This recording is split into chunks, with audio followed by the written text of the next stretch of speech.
پاکستان کی سیاست میں آپ کو پتہ ہے چیزیں کبھی بھی ویسی نہیں ہوتیں جیسی نظر آتی ہیں، اور حال ہی میں کچھ ایسا ہوا جس نے سب کو چونکا کے رکھ دیا ہے۔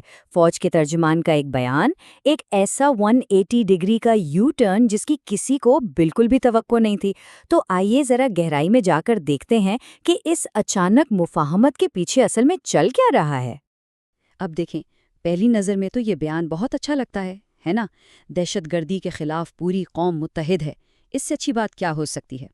لیکن جیسا کہ ہم جانتے ہیں، پاکستان کی سیاست میں الفاظ سے زیادہ اہم یہ ہوتا ہے کہ وہ کب اور کس کی زبان سے ادا ہو رہے ہیں، اور بس یہی ایک بات اس سیدھے سادے بیان کو ایک بہت بڑی، بہت پیچیدہ پہیلی بنا دیتی ہے۔ تو سوال یہ ہے کہ آخر اتحاد کی یہ بات اتنی حیران کن کیوں لگی؟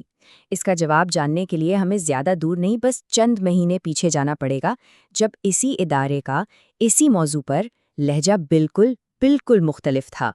تو کیا یہ واقعی دل بدل گیا ہے یا پھر یہ کوئی ضرورت ہے؟ آئیے ذرا ماضی اور حال کے بیانات کو آمنے سامنے رکھ کر دیکھتے ہیں، تو شاید تصویر کچھ واضح ہو جائے۔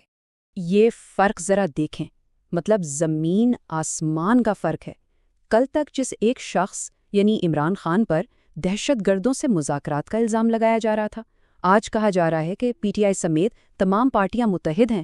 کل تک خیبر پختونخوا کی پولیس کو نااہل اور غیر مؤثر کہا جا رہا تھا، اور آج اسی پولیس کو فخر سے سلام پیش کیا جا رہا ہے۔ تو یہ صرف لہجے کی تبدیلی نہیں ہے، یہ تو پورا کا پورا بیانیہ ہی الٹ دیا گیا ہے۔ اچھا، تو اس اچانک تبدیلی کی سرکاری وجہ کیا بتائی گئی؟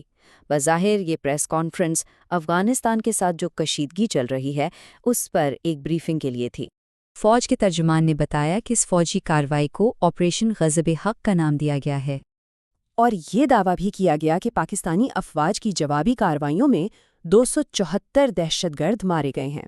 سرکاری اعداد و شمار کے مطابق محاذ پر صورتحال کافی سنگین تھی۔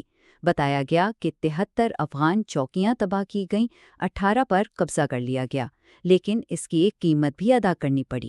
اس کارروائی میں ہمارے 12 جوان شہید ہوئے اور 27 زخمی بھی۔ اور اس بریفنگ کا سب سے واضح پیغام ایک طرح کا الٹیمیٹم سیدھا افغان حکومت کے لیے تھا۔ آپ کو دہشت گرد گروہوں اور پاکستان میں سے کسی ایک کو چننا ہوگا، آپ دونوں کشتیوں میں سوار نہیں رہ سکتے۔ اچھا، یہ تو تھی وہ کہانی جو ہمیں سرکاری طور پر سنائی گئی، لیکن تجزیہ کار کہتے ہیں کہ پردے کے پیچھے کی کہانی کچھ اور ہے۔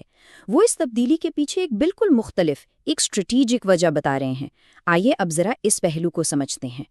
تو اصل بات تجزیہ کاروں کے مطابق یہ دل کی تبدیلی نہیں بلکہ ضرورت کی تبدیلی ہے۔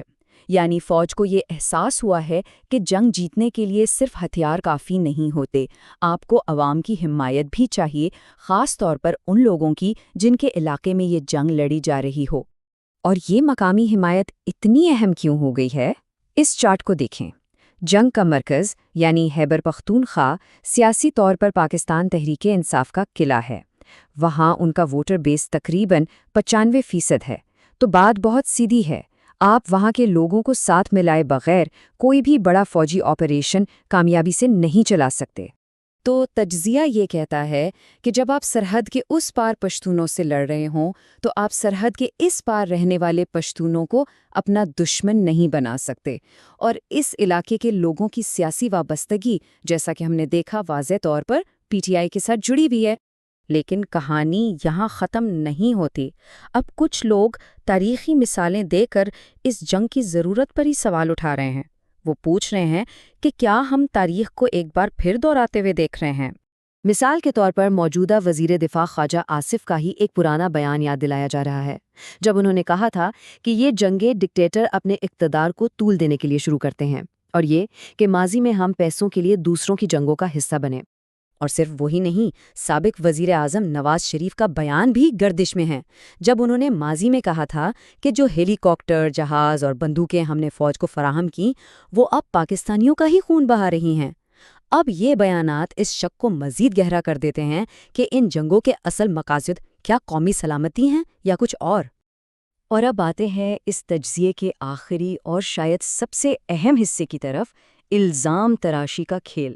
یعنی کل کو اگر اس جنگ کے نتائج ویسے نہ آئے جیسے سوچے گئے تھے تو اس کی ذمہ داری کون لے گا؟ اس سلسلے میں ایک بہت اہم واقعہ رپورٹ کیا گیا۔ وزیر اعظم شہباز شریف کو GHQ یعنی آرمی ہیڈ کوارٹر طلب کیا گیا، جبکہ عام طور پر ایسا ہوتا ہے کہ آرمی چیف خود بریفنگ کے لیے وزیر اعظم ہاؤس جاتے ہیں۔ تو تجزیہ کار یہ سوال اٹھا رہے ہیں کہ کیا یہ ملاقات واقعی صرف ایک بریفنگ تھی، یا پھر یہ مستقبل میں جنگ کے کسی بھی منفی نتیجے کی ذمہ داری سویلین حکومت پر ڈالنے کے لیے ایک پیش قدمی اقدام تھا؟ اس شک کو مزید ہوا اس بات سے ملتی ہے کہ فوجی ترجمان نے اپنی پریس کانفرنس میں بار بار بہت زور دے کر کہا کہ یہ آپریشن وزیر اعظم کی ہدایات پر شروع ہوا اور جاری ہے۔ یہ تاثر دینے کی کوشش کی گئی کہ ہر فیصلہ، ہر قدم سویلین قیادت کی منظوری سے اٹھایا جا رہا ہے۔ تو آخر میں ہم گھوم پھر کر اسی ایک بنیادی سوال پر آ جاتے ہیں جو اس پورے تجزیے کا مرکز ہے۔ کیا یہ جنگ واقعی قومی سلامتی کے لیے لڑی جا رہی ہے، یا پھر یہ ایک سیاسی ضرورت کی جنگ ہے؟